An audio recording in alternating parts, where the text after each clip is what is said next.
जो कायदे मेरे लिए हैं वो भी सबके लिए भी। लो बहू, थोड़ा पानी पी लो और अब आराम करो, तुम थक गई होंगी। मुंह दिखाई की रस्म खत्म होने के बाद जैसे ही अन्य महिलाओं ने घर से विदा ली, सुधा जी ने अपनी नई नवेली बहू रीना के हाथ में पानी का गिलास थमा दिया। रीना के चेहरे पर कृतज्ञ के भाव उभर आए। सच में बहुत देर से प्यास लगी थी। सासू माँ बहुत ही ममतालु है, रीना समझ गई। उसने मुस्कुराकर गिलास हाथ में लिया और एक ही सांस में पूरा पानी गटक गई। आराम से बेटा, कहीं ठसका ना लग जाए, सुधा जी ने बहुत प्यार से कहा। सुनकर रीना के मन में जो भी घबराहट थी थोड़ी कम हो गई कि सासू माँ का सुहाग तो बहुत ही अच्छा है। तुम्हारा लाड़ लड़ाना हो गया हो तो बहू को जरा अपने घर के नियम कायदे भी समझा दो। तभी एक रौबदार कड़कती हुई पुरुष आवाज़ गूंजी। रीना फिर से अपने में सिमट गई। वो समझ गई कि यह उसके ससुर जी सुरेश जी हैं। रीना एक संयुक्त परिवार में पली पढ़ी उच्च शिक्षित लड़की है। उसका परिवार उच्च मध्यवर्गीय है। 2 दिन पहले ही उसका विवाह ऋषि के साथ हुआ, जो खुद भी उच्च शिक्षित है और बड़े शहर में एक राष्ट्रीय या कंपनी में उच्च पद पर है। रीना की ससुराल सामान्य मध्यवर्गीय परिवार है। ससुराल में सास ससुर, दादी सास, दादा ससुर, देवर और 3 ननदें हैं, यानी भरा पूरा परिवार है। ऋषि सबसे बड़ा है, बाकी सब देवर ननद अभी कॉलेज में पढ़ रहे थे। संयुक्त परिवार में पहली बड़ी होने के कारण बचपन से ही अपने मम्मी पापा, चाची ताई को मिलजुल कर रहते हुए देखा। दादी थोड़ी सख्त स्वभाव की अनुशासन प्रिय थी, पर बिना वजह की परंपराओं को कभी थोपते नहीं देखा। घर में हमेशा एक सुदृढ़ रूप वातावरण होने के कारण उसे भी ऐसे ही संस्कार मिले थे। जो कायदे मेरे लिए हैं वो ही सबके लिए भी। सुधा ये नई आई है, अभी से इसे अपने घर के कायदे समझा कर रखोगी तो सभी के लिए अच्छा होगा। ससुर जी गुर्राए। जी हाँ, वो मैंने बताने ही वाली थी। सासू माँ की सहमी से आवाज़ आई। कब? जब 2-4 कायदे तोड़ देती तब क्या? नहीं नहीं जी, बस बता रही हूँ। कुछ पल पहले ही रीना की खुशी मानो कफूर हो गई। सासू जी तो बहुत सख्त मिजाज है। कोई बात नहीं, उसकी दादी भी है, सोचकर उसने अपने मन को समझाया। घर में बड़ों के सामने पल्लू लेना, धीरे से बात करना, जोर से हंसी मजाक ना करना, सबके सामने ऋषि से बात ना करना, बालकनी में खड़े ना रहना, जैसे कई नियम कायदे उसको बता दिए गए। रीना घोर आश्चर्य में पड़ गई। आज के ज़माने में पढ़े लिखे परिवार में भी ऐसे कायदे? और हाँ, बहुरिया सबसे ज़रूरी बात, सुबह 6 बजे नहा धोकर ही रसोई में प्रवेश करना, फिर घर के हर सदस्य के पैर छूना, उसी के बाद कुछ और कामकाज। ससुर जी ने कड़कती आवाज़ में हिदायत दी। रीना ने चुपचाप सुन लिया, पर उसके कपोल में 2 बूंदें लुढ़क आईं। मायके में तो चाय पिए बिना उसकी आँख ही नहीं खुलती थी, और दिसंबर महीने की इतनी कड़कती ठंड में सुबह 6 बजे नहाना सोचकर ही उसकी कपकपी छूट गई। पर ये तो ससुराल है। अगले दिन सुबह 6 बजे ही रीना नहा धोकर तैयार हो गई। दादी जी, ससुर जी और सासू माँ उठ चुके थे। उनके पैर छुए और किचन में गई। घर में अभी तक उसके अलावा कोई और नहाया भी नहीं था। ऋषि, देवर और ननदे तो मज़े से रजाई ओढ़कर सोए हुए थे। उसकी कोरे फिर भीग गईं। बाकी सब 8 बजे उठे। तब तक उसने नाश्ता भी तैयार कर लिया था। बहू, कल क्या बोला था याद है ना? तुम्हारी ननदें उठ गई हैं, जाओ पहले उनके पैर छुओ। दादी, सास ने आदेश दिया। ननदे पर वो तो सब उससे छोटी हैं, कॉलेज में पढ़ रही हैं, और सबसे छोटी तो अभी 10वीं में है। उसने प्रश्नवाचक नज़रों से सुधा जी की और देखा, पर उन्होंने अभी दादी सास का वो ही आदेश दोहरा दिया। 9 बजते मैं तो बर्तन और झाड़ू पोछा वाली भी आ गई। बहू ये भी घर के सदस्य जैसी हैं, तुम्हें इनके भी रोज पैर छूने हैं, ससुर जी ने आदेश दिया।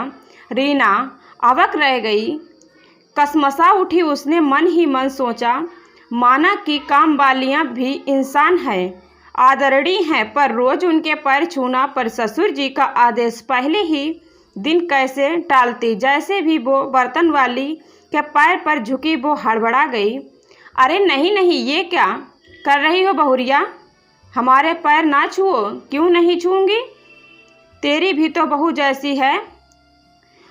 होंगे इसके बाप के घर बहुत से नौकर चाकर, पर यहाँ तो सबको हमारे नियम कायदे मानने पड़ेंगे, सुरेश जी चिल्लाए।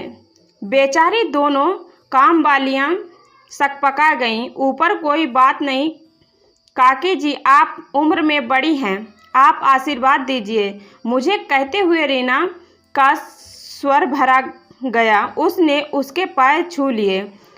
दोनों के मुंह से आशीर्वाद की झड़ी लग गई और 3 जोड़ी आंखों से अश्रुओं की धारा भी इसी तरह धोबी। इस पर जैसे हर व्यक्ति के पैर छूने पर उसको मजबूर किया गया। शादी होकर आए 1 दिन ही हुआ था। रीना कुछ नहीं बोली। थोड़ी देर बाद उसने देखा कि ऋषि और उसके देवर ननदे बिना नहाए ही रसोई में आ बैठे थे। उसमें से किसी ने भी किसी काम वाली के पैर छूना तो दूर, उनसे सीधे मुंह बात तक नहीं की। 4-5 दिन यही चला। घर में आए गए व्यक्ति के पैर छूना, सिर से पल्लू को खिसकाने ना देना और ऋषि से तो बात ना करना। वक्त की नहीं मिलता। देर रात तक ससुर जी उसको अपने साथ व्यस्त रखते। जब तक वो कमरे में आता रीना थक कर सो चुकी होती।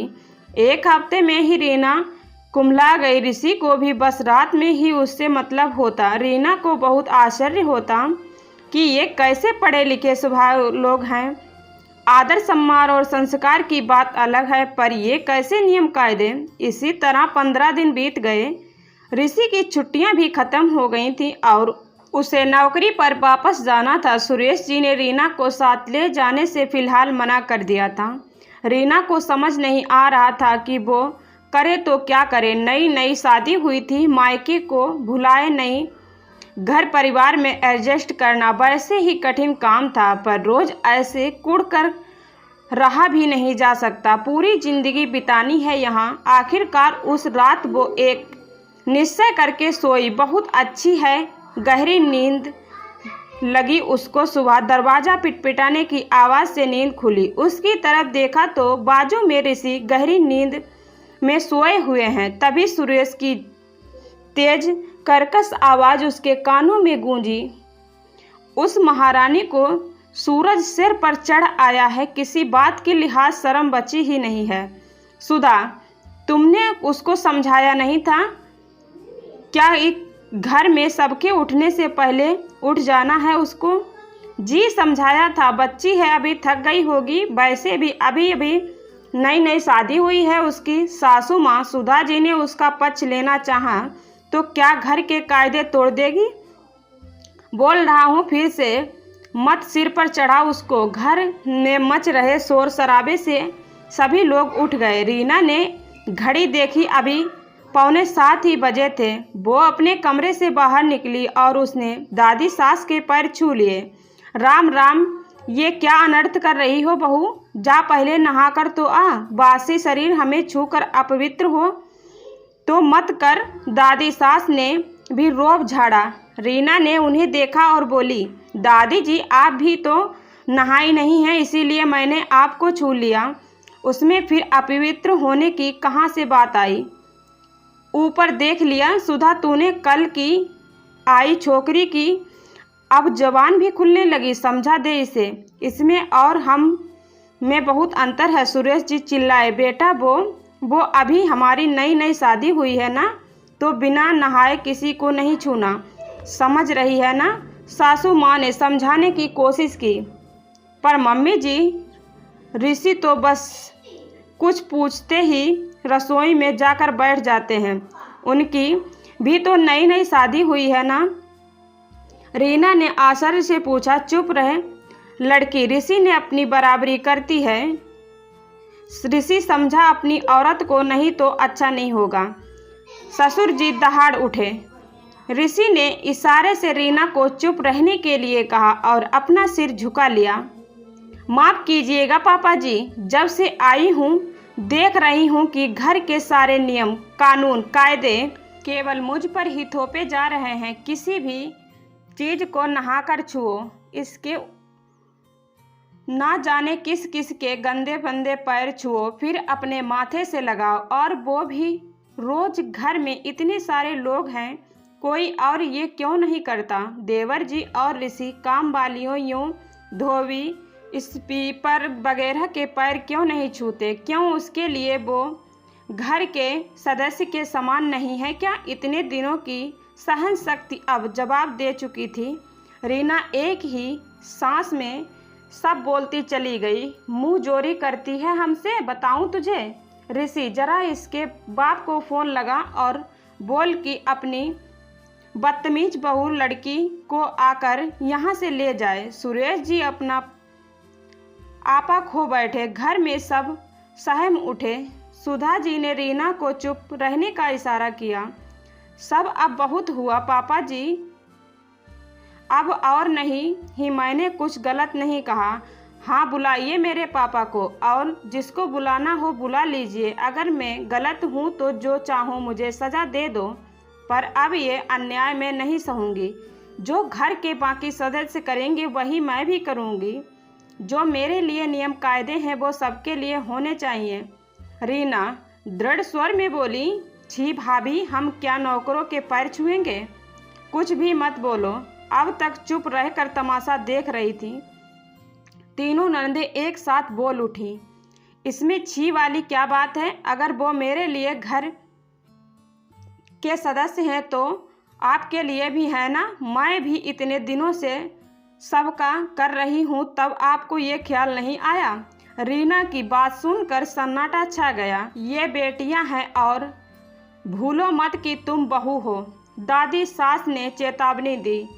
तो क्या हुआ दादी जी, मैं भी किसी की बेटी हूँ और कल को इनको भी कहीं बहू बनाकर जाना ही पड़ेगा ना? फिर ये भेदभाव क्यों?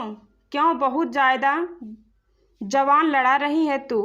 मैं तो तुझे लाड करती हूँ, पर ये बदजुबानी नहीं चलेगी तेरी। दादी सास भी गरज उठी। उधर सुधा जी और ऋषि को तो मानो काट मार गया था। दादी जी, मैं आप सभी की बहुत इज्जत करती हूँ, पर आप खुद ही सोचिए कि ये कहाँ का न्याय है? सारे नियम कायदे केवल घर की बहू के लिए। मैंने बहुत कोशिश की, पर ये भेदभाव अब मुझसे सहन ना हो पाएगा।